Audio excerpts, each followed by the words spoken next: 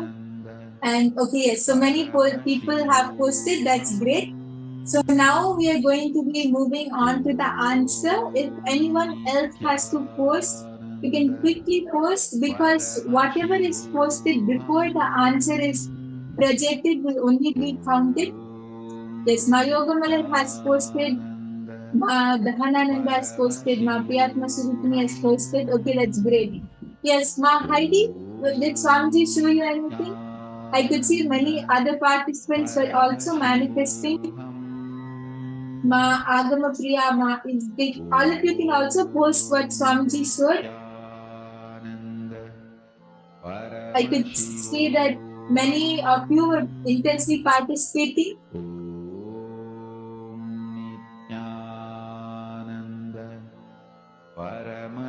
Yes, Ma Yityu Chen, did Swamiji show you anything? You can post what Swamiji showed you. Yes, Ma Hongzu has posted a nice long description, a sunny and bright white wall. There's wooden dining table, a cloth with flowers, leaves, patterns. Okay, yes. So now we are going to be moving on to the answer.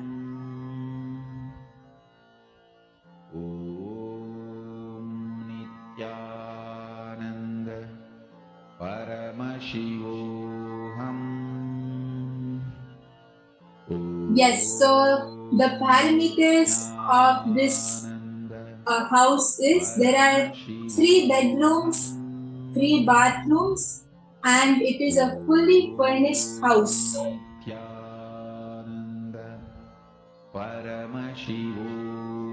Okay, yes, so there are 3 bedrooms and there is 1 bathroom. Yes, I'm sorry for that. There is 1 bathroom and it is a fully furnished house.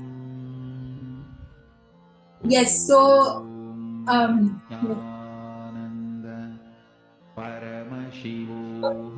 Ma Hongzu, you have posted there are 3 4 bedrooms, which is correct because it has 3 bedrooms. And there is 1 living room in this house by the lake. And as all of you can see here, this is the layout of the living room. It has a grayish colored sofa with a wooden floor, and there is a table, a small table in the middle, on top of a white carpet, and there is a fireplace on top of which there is a TV. Yes, all of us can see the layout over here. Ma Anandeswari, you have posted brown floors, which is correct. And Ma Mohini posted the floor is wooden, which is also correct. Yes. So many of you have posted wooden. Ma Diana has posted a low wooden table, which is also spot on correct. That's great. Yes. Yes. So many of you have manifested, which is great.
Yes, so it was so nice to see that so many of you have manifested in this round. And that was a really big round of applause to all of you. Ma Diana, Ma Hongzu, Ma Priyatma Suripuri, all of you have manifested, which is great. And I also encourage all the participants who have not yet posted. I'm sure Swamiji would have shown many of you the answers, but few of you wouldn't have posted. So I also request all of you from the next rounds of power manifestation, you also post your answers. See, Swamiji says whether to manifest or not is all my responsibility.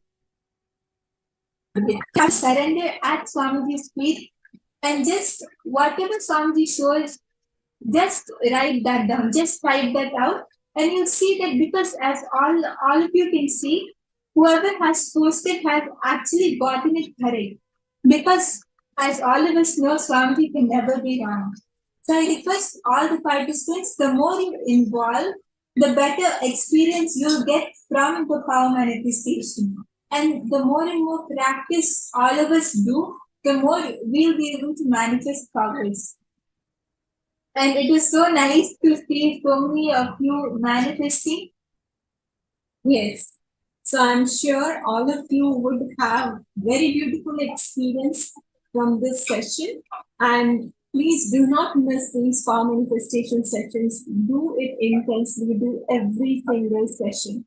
It can be any session. Swamiji just tells one thing. Be in integrity to the session and be available. So when you are present for each session throughout the day, you will see the breakthrough happening for you. So this is one request from my side to each one of you. Let's move on to the next session with this.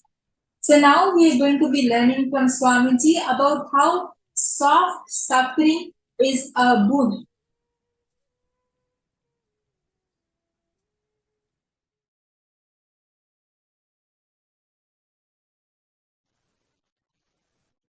Listen intensely. Life is neither suffering nor joy. Life is neither pain nor pleasure.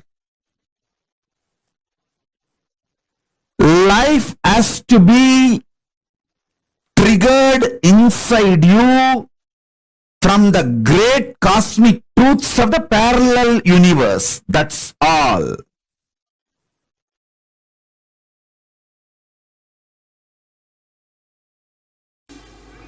The moment you feel the suffocation, liberation starts in you. Okay. It is like a gold touching the mercury. The moment gold and mercury comes in contact, gold starts melting. Okay. Same way, the moment you feel the suffocation, it starts melting. Okay. And sometime we ourselves ask Sadashiva this as a boon.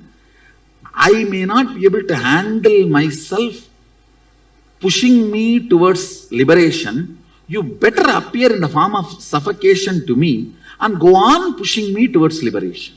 Why Tirunavukkarasar got the stomach pain? He actually asked Sadashiva, till you fill my heart, let my stomach torture me. So that is the way he got that disease. He feels in the world I may forget the whole purpose. So better you be available in the form of this suffocation. So till I become completely enlightened, you be driving me from the stomach. Oh my God. Sometimes even we ourselves make this happen. Oh. And we will not be aware of this at all. I tell you, there is something called soft sufferings. Soft suffering means actually without any problem you will be suffering. Those soft sufferings are usually boons. You take it and come down. Okay. For example, actually somebody is handicapped. Actually somebody is in the poverty. Actually somebody is like a mad or that and all is actual karma. But there's something called soft suffering. Actually, there is no reason, but you will be going on suffering. It's called soft suffering, which is boon. It's like a for alarm clock. You give the key, and this is the key you give. Okay. So you yourself decide, I have to become enlightened within this birth. So my acceleration speed is not enough. Okay. Devi, please accelerate me. Oh. Whatever it may take, I am ready for that. Whenever you give that kind of a commitment, she gives soft suffering. Okay. She will never give you hard suffering. Hard suffering comes by karma. Okay. Soft suffering comes by boon. Oh. All soft suffering is come only as a boon.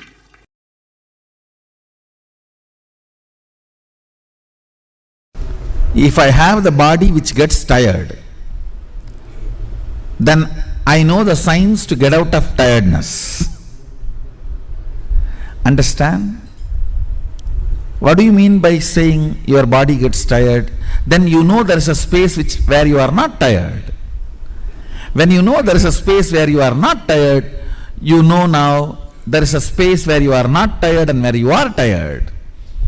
Now, it's only a simple science we need to manifest, where we are not tired. You may just have to find out the basic secrets. What keeps me not tired? Physically, simple things, pitta. I tell you, almost 99% of your tiredness, boredom, depression, all are physical problems, not mental. Actually, if you are depressed, the best way to get out of depression is tell 2-3 people to torture you. No, really.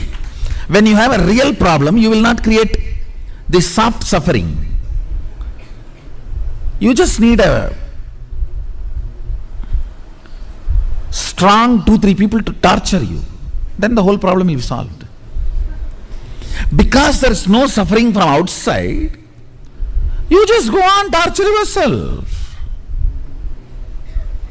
Soft suffering is luxurious suffering. It is like the fellows who don't do hard work, the fellows who don't walk to go and buy vegetables in their real life, try to run on the cycle which does not move from one place.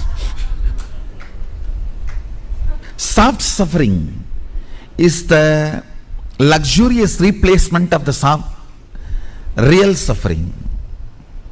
When you do not have the real one and you want to have that pavam feeling, enjoying pavam feeling is pavi. Who is papi? Who enjoys the pavam feeling, who cherishes the victimhood, is sinner.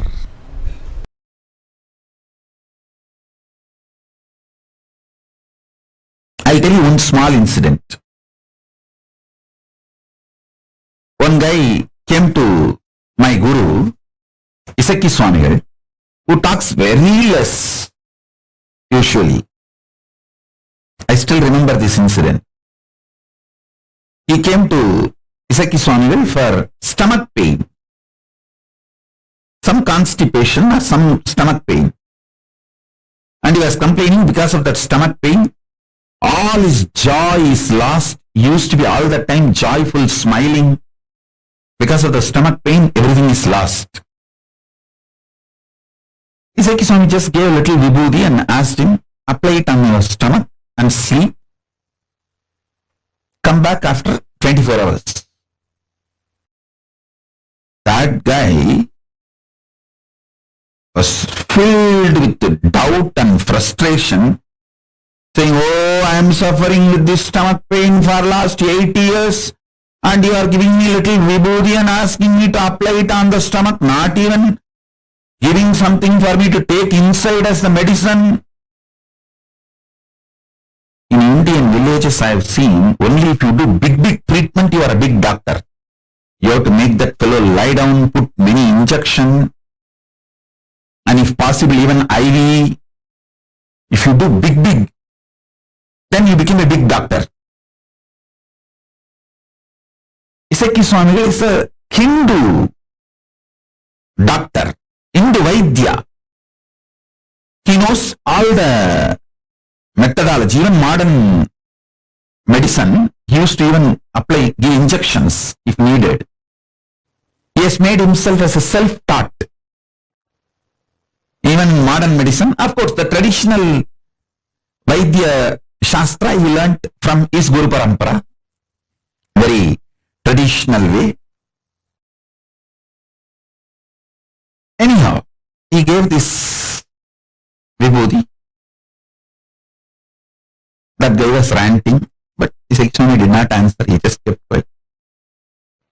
That fellow went and tried applying on the stomach and sleeping. As usual, as it is supposed to happen, he became alright, completely alright.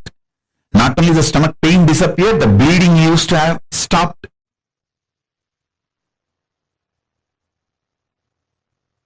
He ran and came back. He said, I'm completely alright.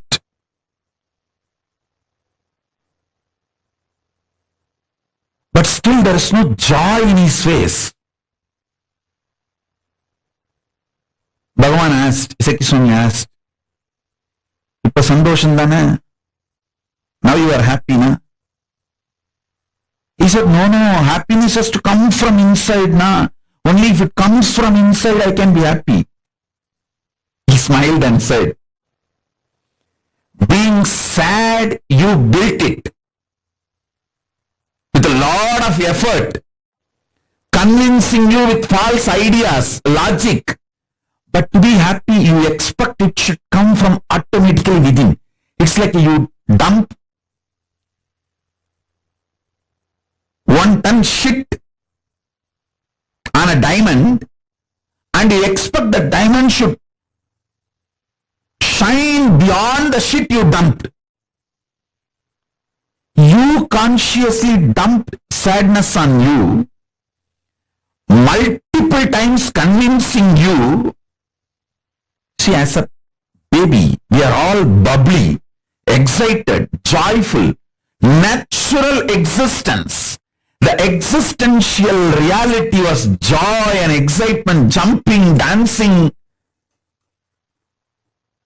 You convinced yourself with millions of ideas, millions of times to become sad, and after you are successful in making you sad, you expect joy should come automatically. Hey, jump like a baby, laugh, roll, that is your natural existence. That is your natural way. See Papa's Kandamata and do. That is your natural way of existence. Your sadness is artificial, but your mind is so cunning, it makes you believe your happiness should be natural.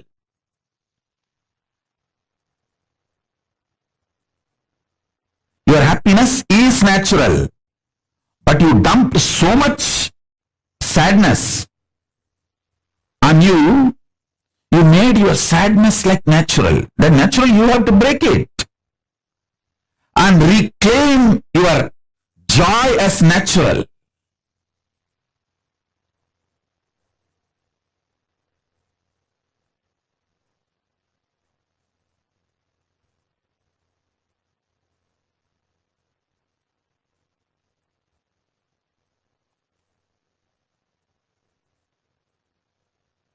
So understand first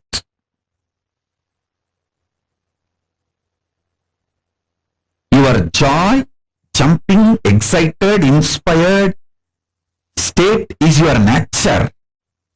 You made it disappear from your life and you made sadness natural. So now it is your responsibility to reclaim your original nature and jump. That's what they call it. They say in English, there is a proverb, fake it till you make it. You don't even need to fake it. It is your original status. Jump, dance, it's your original status.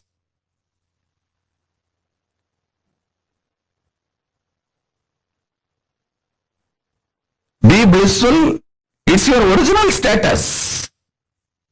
You just need to reclaim.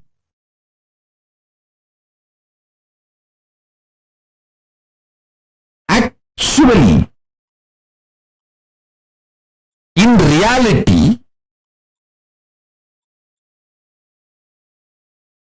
delusion itself is because of your non-involvement, inactivity, withdrawal.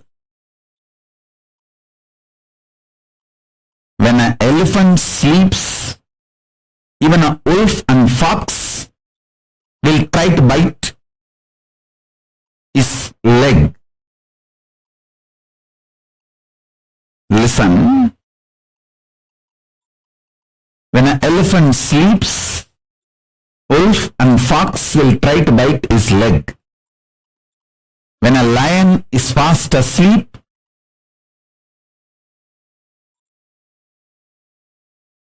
even wolves and foxes will try to eat the meat. Listen carefully. I'll repeat. Because the lion is sleeping, wolves and foxes get the courage to come near the lion, try to eat the leftover meat.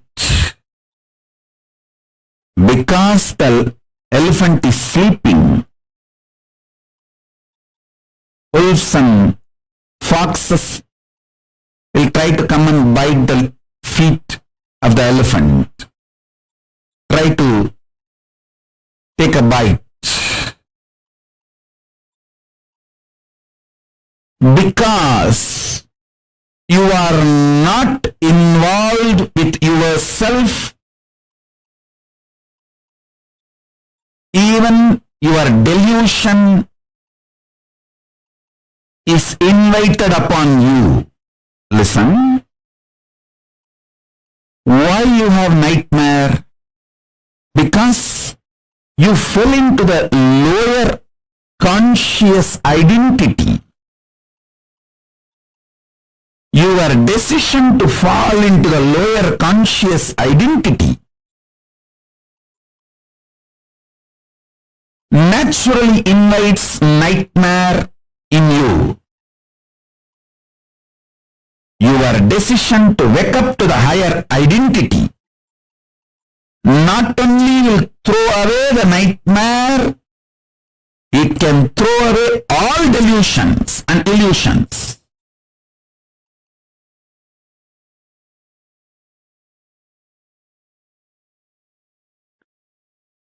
You get multiple types of emotions, almost all emotions every day. Sometimes lust, sometimes greed, sometimes fear, sometimes the multiple versions of fear, sometimes worry, sometimes love, sometimes attention giving, sometimes attention asking, sometimes jealousy, sometimes comparison.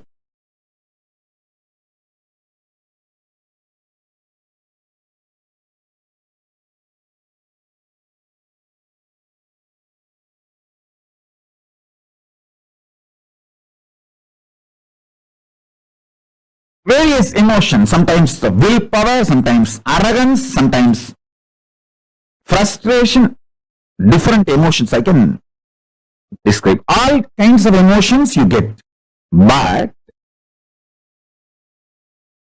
logically, through your conscious decision, The thought currents or emotions which you cherish stays inside you and starts getting fermented. The good news is, no emotion gets fermented inside you. No fermentation of emotions happens inside you without your conscious support. You should understand that.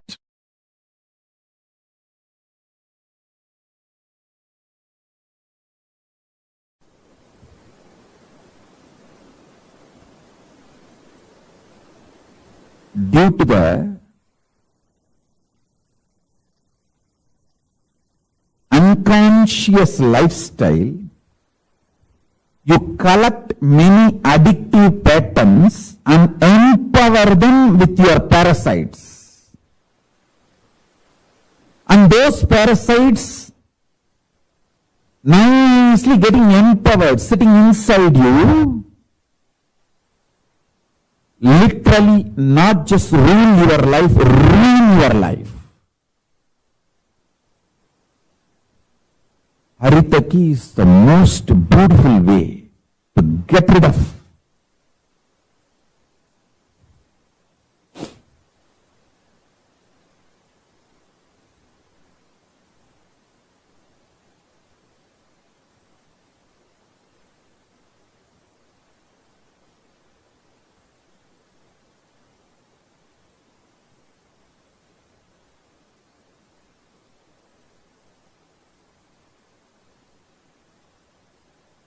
Multiple parasites sitting in your muscle memory.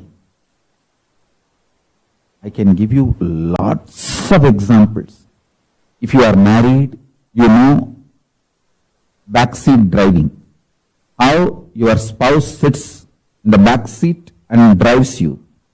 Same way, the parasites sit inside your stomach and drives you. It drives you crazy. I don't need to tell that. You know it.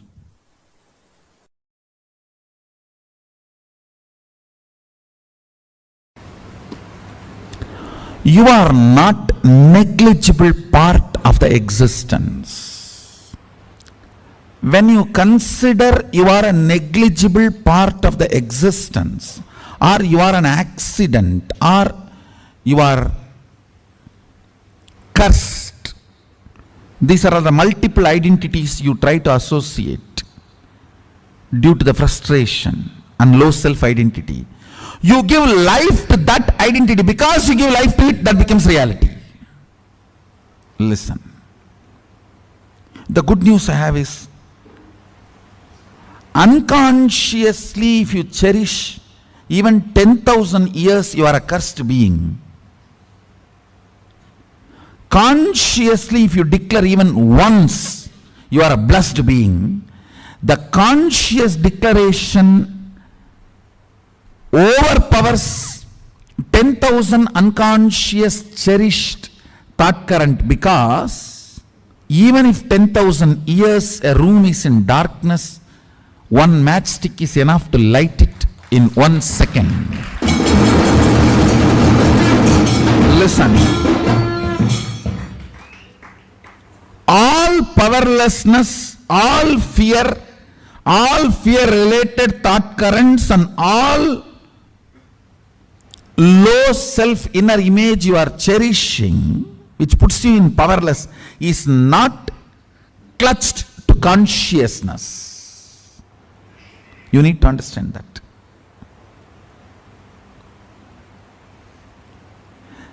They are all there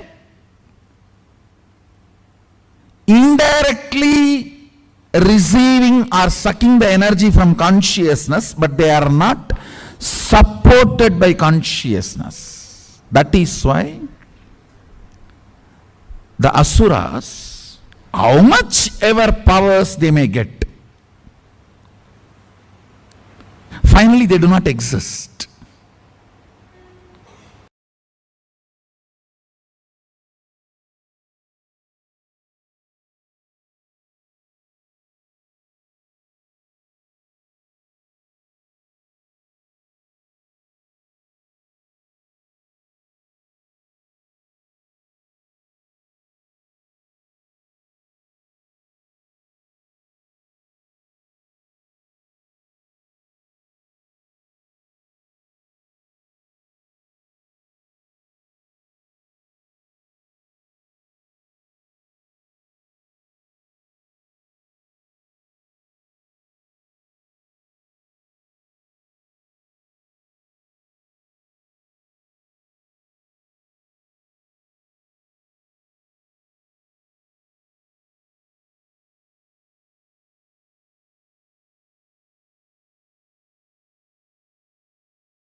Paramashiva's message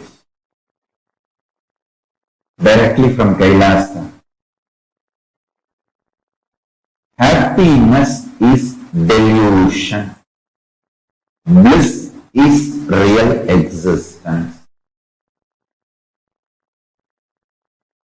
Whoever asks you to pursue happiness is deluding you. Happiness is binary logic based. Today happiness is getting a car. Tomorrow happiness is getting a house. Day after tomorrow happiness is getting a wife. The next day you know what is happiness. Where you landed.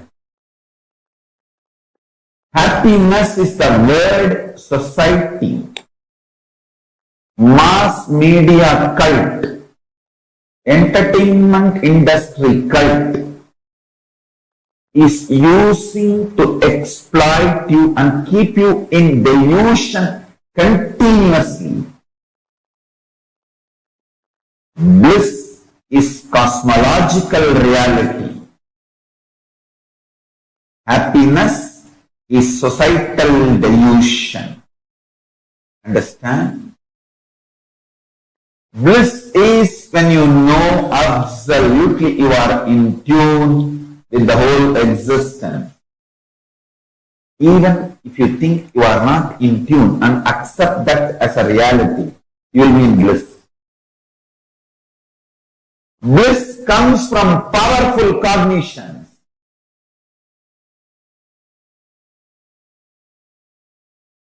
Happiness comes from the opinions of the people who make you powerless and those powerless cognitions. I tell you.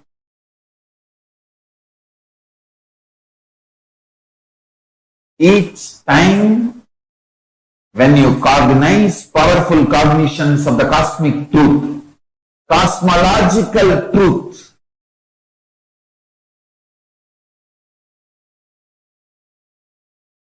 truths as per cosmic logic,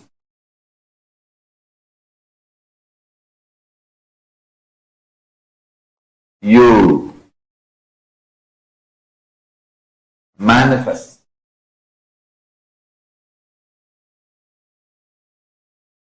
bliss.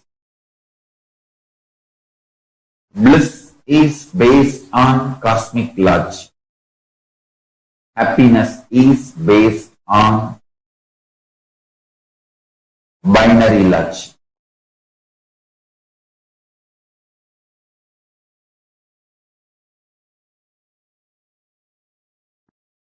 Society keeps you deluded with the idea of happiness. If you understand bliss, and it is too easy to start experiencing bliss. It is not at all difficult. I am telling you. That's the first powerful cognition you need to know. Bliss is too easy to experience. That is why society never wants you to experience bliss, because bliss liberates you, makes you independent of exploitative grid-based lifestyle. Bliss is the source material out of which Paramashiva is made. Actually, bliss is the source material out of which this whole universe is made. Nandam brahmejinna vyajanat. Upanishad declares very clearly. Out of Ananda, the stuff called Ananda, this universe is made. Don't waste it without experiencing it. Annam brahmejinna vyajanat. Annam na nindyat pratam. Pranam brahmeti. Mano brahmeti. Vijnanam brahmeti. Anandam brahmeti. Taittiriya Upanishad. Actually, I am chanting the first lines of the different paragraphs. Taittiriya Upanishad very clearly declares, Anandam brahmeti navyajanat.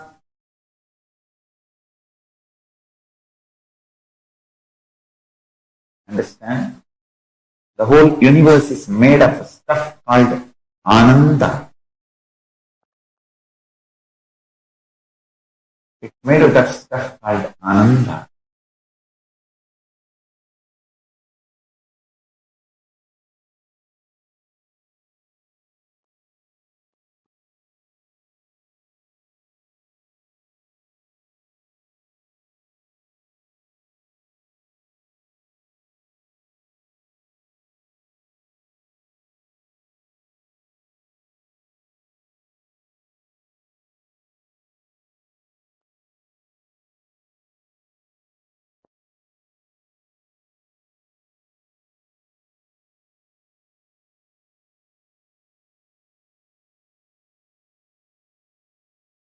Anandat eva kalvimani bhutani jayante.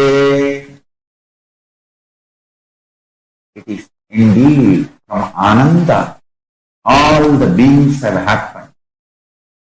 Do not miss understanding about Ananda, because once you understand Ananda, you will not be exploited anymore by this stupid happiness concept. Understand?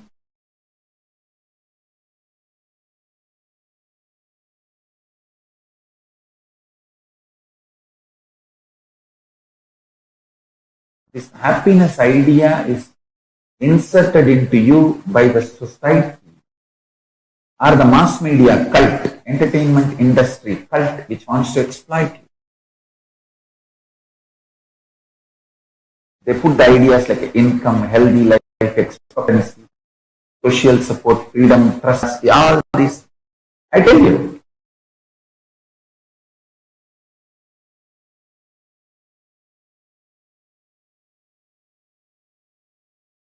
happiness is binary logic based. Bliss is cosmic logic based. The experience of powerfulness, not feeling suffocated, experience of non-violence. The person who is fulfilled will never be violent. He will only feel like giving. How can I give more? How can I contribute more to everyone's life? Actually, when you are in bliss, the moment you wake up, whoever you see, you feel like hugging and blessing them. If you are not blissful, and whoever you see, you feel biting. So, falling in the people who are not blissful is a curse. Be clear. Ananda Atma, the soul, the self, which is made of the material called Ananda. Only that soul should be experienced, it should be seen. Actually, when you see that soul, you experience Ananda in you. Anandam Brahmano Vidya.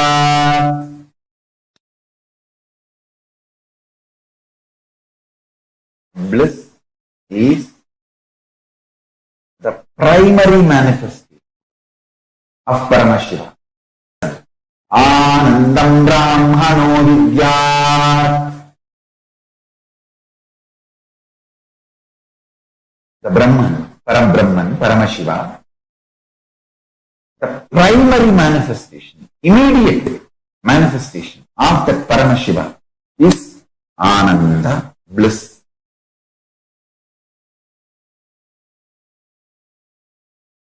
Understand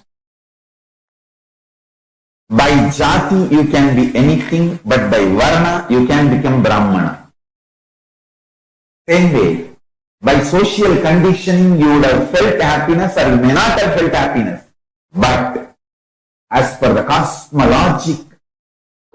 logic, the multidimensional logic, reality, the real reality, you are blissful. You are qualified to be blissful, and that is your very nature and quality. I tell you. Even if you think you are happy as per the society's standard, you are not successful. That's more like a operation success patient died. Because you are happy as per others. Even if you are happy as per yourself, it is not eternal or permanent.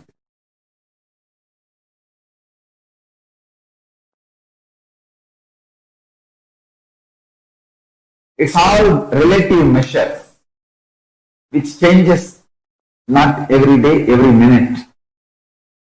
Not every day, but every minute. Anandam Brahme Divyajana. Ananda is the stuff out of which all of us are made. I tell you. Start eating Ananda. Start living in Ananda. Powerful cognitions about Ananda should be meditated and manifested.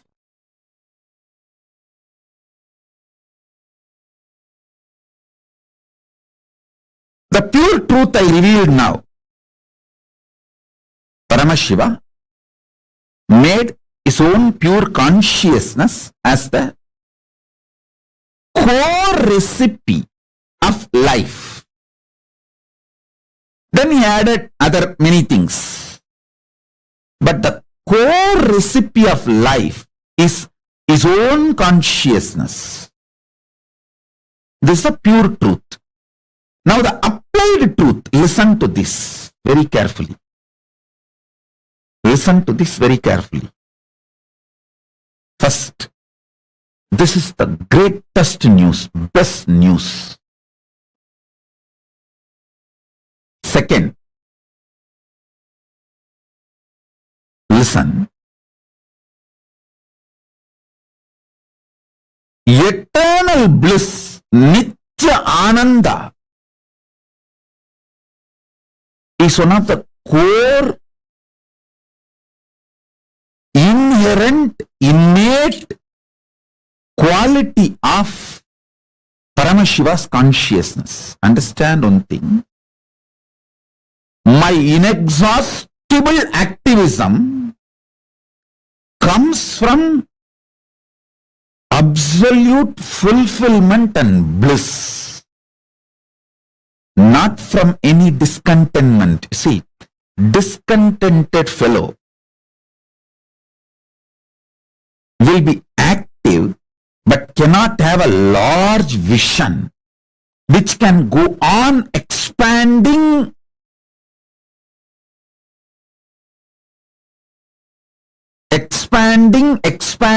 infinitely. Listen to this truth. The vision I carry never tires me, frustrates me. It is like a huge energy, inspiration for intense activism and eternal bliss, the pure bliss. The eternal bliss, Nitya Ananda, is the first effect. The moment you cognize Paramashiva's consciousness is the recipe of your life. Please understand, if you are alive, be very clear, the core recipe of your life is Paramashiva's own consciousness. He put himself, he was cooking, things were not working out, the life was not happening. He just took himself and put it. Immediately life happened. That's all. Visualize. He was cooking, trying to cook life. So many components here, but life was not happening. It was coming out like a sakra pongal, puliyodare, or so many other things came out, but life was not happening. He just smiled and put himself, his own consciousness. He just took his consciousness and put it. Immediately life happened. Listen.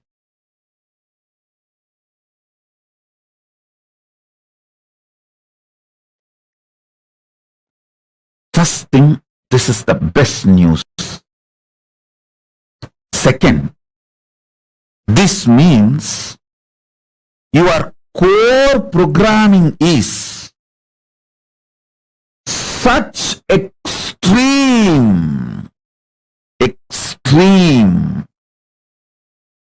infinite, unending, Satchit Ananda Nithyanandam.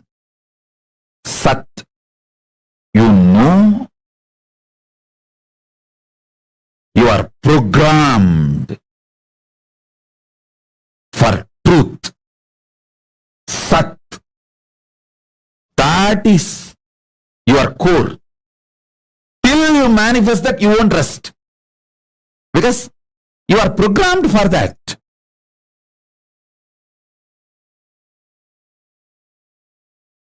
Sit, consciousness. By your very nature, you are aware you exist. Ananda, bliss, the infinite Ananda.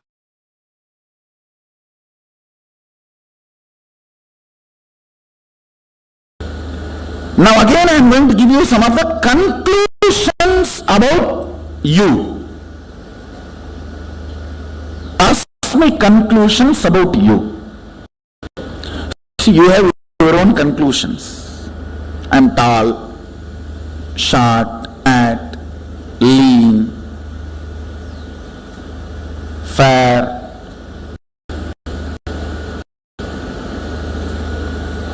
dark.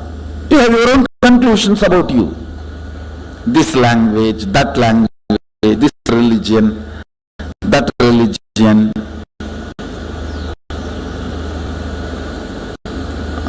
This country, that country. This nationality is the stupidity taught to human beings. No, really. It's a conspiracy by politicians.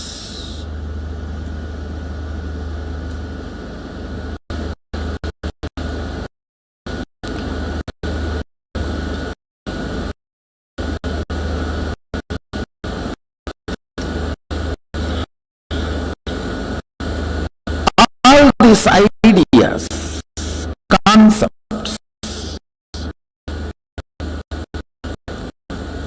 you have about you, but cosmos has some conclusions about you. The owner who made you has some conclusions about you, and he also is very clear why he made you. Let's try to put that software and see how we are functioning. That's all. The whole Atma Tattva is nothing but using the original owner's updated software to make the product function, and all it manifests. It's only your integrity to this conclusion is required, nothing else.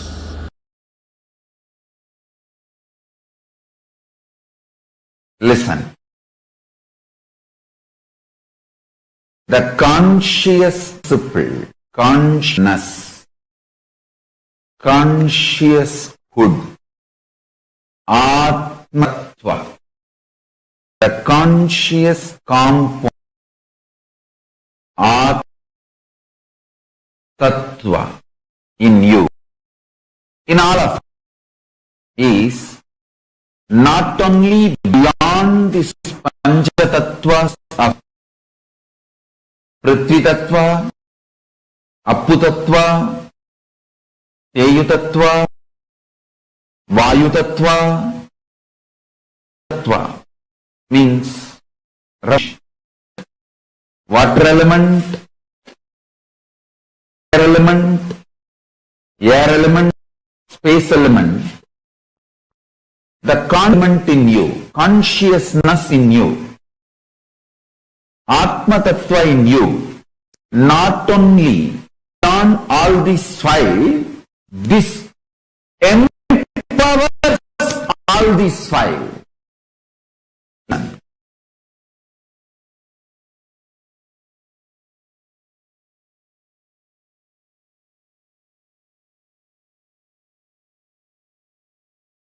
By intense, ferocious, unclutching, yaga, if you decide to remove the interferences and inferences, comes your Atma Tattva, that yaga manifests as super in your being. Atma Tattva in you, conscious principle in you, Chit Shakti in you, conscious hood in you, consciousness in you, conscious element in you. All these words denote the same. Conscious element in you is not only beyond these five principles called earth element, earth element, water element, fire element, air element, space element. This Atma Tattva, conscious principle, empowers, gives life to all these five. Listen carefully. If you use unclutching, completion and tyaga to stop all interferences and inferences of earth, water, fire, air, space elements on your Atma Tattva, on your conscious principle, you will manifest powers immediately. Listen. Pratyagatma Chaitanya Jakratam, individual conscious principle awakening, is not exclusive right for anyone. It is even for animals. It is granted, understand? I tell you, the essence of what I am trying to convey.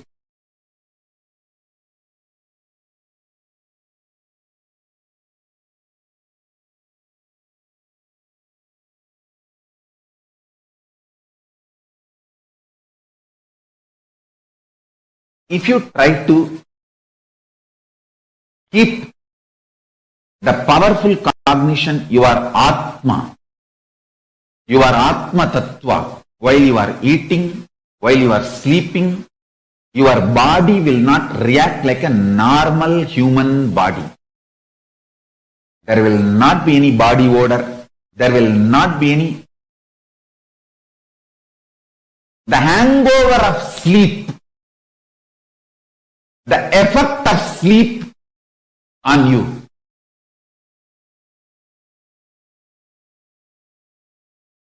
From today, all of you start manifesting this powerful cognition. Your conscious principle, Atma Tattva, is not only beyond the 5 elements, earth element, water element, fire element, air element, and element. The Atma Tattva empowers element, and do not allow the interferences and inferences of these 5 elements on your Atma Tattva. Understand? If you just awaken your Atma Tattva, that's all. Immediately, Parabrahma, Parandama, Parameshwara, Paramashiva, Parashakti, all will manifest in you. All of them are waiting to manifest in you. You just need to say yes.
Paramashivanandam, the experience of bliss, the supreme bliss in our inner space, the space where you are raised out of all your pain and suffering and you experience that absolute Paramadvaita, the space of oneness. Today, all of us are going to be receiving this exact experience as an initiation in today's darshan of Ashwarudha Murti and Guru Murti forms of Paramashiva. How excited are all of you? Just very, very shortly, in less than 10 to 15 minutes, we're all going to be entering into the darshan. So how excited are you all for today's initiation? Today, we learned so many different aspects about what is pain, the 5 types of pain, and how pain and suffering is a delusion. And we learned about the Sahaja Samādhi, perpetual completion. And we all understood about the genesis of identity. What is completion? The science of completion. The power of reliving and relieving. And every one of us that are enjoying the sessions today, Yes, Ma Suzanne Davidson, that's right. Bringing on the bliss inside our inner space. All the cognitions that you learned from morning till now, right now, you're going to be making that as your experience. Initiation, darshan, is that moment where you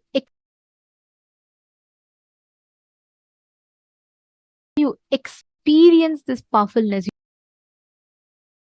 experience the space of oneness as an experience in your inner space. You make all the powerful cognitions you learned as an experience inside of you. That is why darshan is where you come face to face with the avatar and he transmits his own inner space as an experience to you.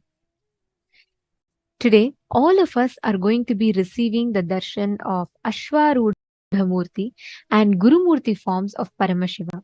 This whole Leela, as we were discussing in the morning, this Leela, the essence that Paramashiva gives in this whole Leela is how much he comes, what extent he goes, just to remove the pain or the suffering of his devotees.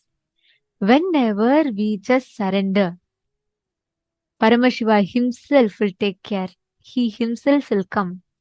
Like how every time, just once, even if it's a small, if it's just to get something that you want and you want to manifest the dish that you want, or if it is like, passing your most important exam, whenever you connect to Swamiji, each of you here are a testimony of how it just happens. Swamiji will manifest in some way or the other and make it happen. This is the initiation that all of us are going to be receiving today. How many of you have had this as an experience where something you wanted or you were stuck in some situation, you are looking for some, like you're struggling in something and you're really looking for a solution, and you see that you just, the moment you connect to Swamiji, you pray to Swamiji, Swamiji appears for you, manifests for you and does some miracle, and you know that it is Swamiji who's manifesting for you, and you know that he is there with you. And you are just melting in gratitude, with the tears of gratitude overflowing in your eyes, knowing very clearly that he is there continuously with you, manifesting for you. Take a moment. I request all of you, whoever have had such amazing experiences where some struggle, some problem you are stuck with, and Swamiji manifested for you to relieve you, liberate you from that pain, that suffering. I already see many of you giving wide smiles. Take a few minutes and please write it down and share that with us. Actually, there's a very beautiful verse, one of my most favorite verse that Adi Shankaracharya very beautifully sings it. He says, Shariram surupam tathava kalatram yasascharu chitram dhanam meru tulyam manaschena lagnam gurorangri padme tatakim tatakim tatakim tatakim. He tells, you can have the best of the body, you can have the most beautiful spouse, you can have your wealth as enormous as Mount Meru. But if your mind is not surrendered at the feet of the Guru, of what use is all this? What use? What use? Such is the power of having the Guru in our lives. And imagine each of you sitting here today, all of us are having Paramashiva, an avatar as our Guru. Paramashiva himself who has come down to lead us to the path of ultimate bliss and joy. Ma Jessica Martin is saying, today was really big for me. I went through this last time, but it really changed me this time. I'm looking at everything in my life differently now. That is the power of just, Swamiji will tell, Swalpamapyasya dharmasya trayate mahator bhayat. Even a little bit of Swamiji's principles, when you apply it, just one aspect we all learned today, just this one completion science. So many of you shared how it brought a complete change in you. And it's been so nice since morning. Like I've been seeing all of your messages. So many of you are posting how you have had a breakthrough, and many of you shared the most deepest incompletions. For the first time, you're actually completing with them. Understand, this breakthrough is happening to you because of the grace of Swamiji as Paramashiva. He's manifesting in all of our lives and showering us. Actually, all of us had different powerful cognitions from morning till now, which many of you have enjoyed, as each of you have posted. Many of you have enjoyed these powerful cognitions and truths that Swamiji revealed. We learned about different aspects. We understood the science of completion. We understood denying the existence of pain and suffering. But ultimately, one of the most powerful ways you can make all the pain and suffering redundant in your life is just connecting to Swamiji. Declare ferociously to all your pain and suffering. Swamiji will tell a very beautiful cognition. He'll say, show all your patterns how big our Guru is, how big Swamiji is. Don't show Swamiji how big your patterns are. That is a simple formula in life which can literally eradicate all the pain and suffering. And Swamiji, with absolute compassion, is making himself available just for this purpose today. Today's forms of Paramashiva as Ashwarudha Murti and Guru Murti, Swamiji will be initiating us, liberating us from all pain, suffering, obsessive compulsive patterns. All these patterns Swamiji will be completely liberating us from. So today, during the darshan, all of you can post all your prayers to Swamiji. Anything that you are suffering with, any pain in your life, just declare to Swamiji and offer it to Swamiji's feet. And Swamiji will take care of it. I'm seeing many messages also coming. Some of you are saying, Mohini Lata is saying how she manifested, like Swamiji had manifested Bhagavad Gita book for her, and Mom Martha has posted about how miraculously Swamiji made sure her car started working. Wow. Mihri has also posted many miracles. So nice to see, read the miracles that actually in all the Zooms, we are just flooded. So many miracles after miracles after miracles. Many of you are posting. It's so lovely to see, understand. All of you are the living witnesses or people who have experienced this dimension where Paramashiva, see, a few thousand years back, for the sake of Manikya Vasagar, Paramashiva descended down and he came down as a chief of all the horses and played the Leela of Ashwarudha Murti. He came and sat under the tree, blessing Manikya Vasagar, showering him with enlightenment as Guru Murti.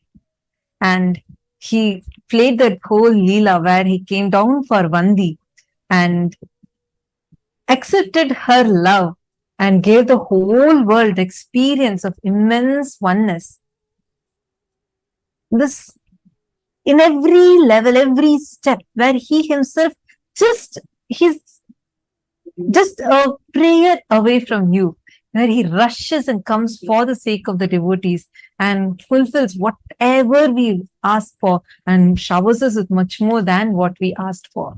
And today, each of you are experiencing that very dimension where simple things, whether it was for, like Mami has posted, she just wanted someone to buy her house, and with Swamiji's blessings, exactly much more than what she wanted, it was showered upon her, where a person came and bought the house, which had not been selling for a very long time. And Ankur Razdan also has posted a beautiful experiences. See, each one of you, how each of you is feeling like right now. You're saying, right, Ankur, you have posted saying how that Swamiji is there continuously with you. Understand? Each one of you are experiencing this very dimension of Paramashiva manifesting for all of us. And this is the same form that all of us are going to be getting darshan of. Today's day, the deity that we are going to be receiving the darshan of is where out of immense compassion, Paramashiva just rushes down for his devotees. And he takes actually the story where he comes down for Vandi. He even takes the beating for the sake of her. And today that is the form, like where he takes all the struggles, pain, sufferings that you face on himself and liberates you from all those pains and suffering and graces us as Ashwaruda Murti and Guru Murti forms. Now we'll be chanting the Dhyana Shloka.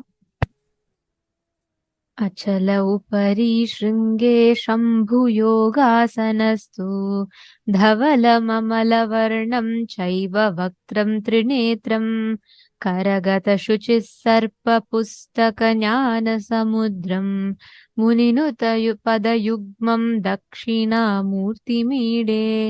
The Guru's lotus eyes are represented by Hum, the individual manifest self, and Sa, the universal self. He is the divine cause of the universe. He, of his own being's independent will, manifests as effulgent cosmic rays into the finite world, and he embodies his form to uplift the world. He is supremely free. His form is imperishable, manifested living deity. He is eternal and pervading. Meditate and be absorbed into the Guru's feet. Now, let us all get ready to receive this very darshan today. Please sit straight with your head, neck and spine in a straight line. Chant the Mahavakya. Om Nithyananda Paramashivoham. Paramashivoham. Om Nithyananda Paramashivoham.